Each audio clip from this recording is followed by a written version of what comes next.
Penalosa 13 out of 43. So De Leon throws 87 more punches, but Penalosa lands at the much higher connect rate. Still, Harold Letterman shows a comfortable lead on his card for the Mexican-Indian fighter, Daniel Ponce de Leon.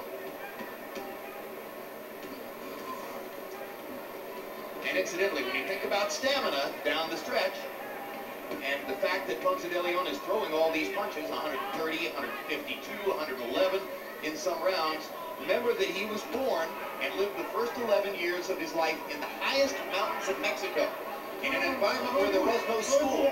He worked on a farm from early childhood.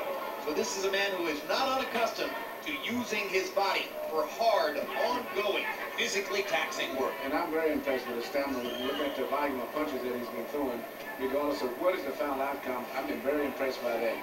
Because he's punching almost 5 or 6 to 1 ratios to Penalosa. They were able to raise corn at the altitude where he lived his early childhood, but the rest of the farming was essentially livestock. It's not a place where you grow a lot of crops.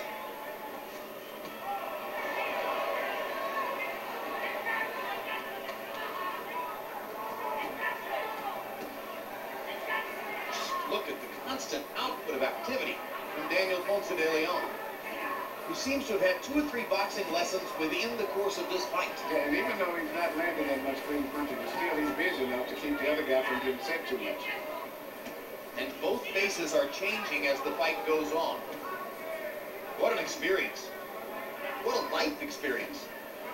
And you know, this is something that if he comes over this year, it's going to make him be a much better fighter then, because you realize he can't come out and just knock out everybody with brute power. You have to take time and set up your knockouts. There he is, getting corked by a perfect right hook again. Penalosa over and over and over has clocked Ponce de Leon at short range with right hooks when Ponce de Leon's arms and hands have been left out in front of him while he throws punches, loses balance, commits. There it is again. He's a perfect example. We say sometimes your best defense is the offense, and that's what he's doing. He's just so busy keeping Penalosa blocking punches so he doesn't open up that much. Because his defense is terrible when he comes down for blocking punches himself.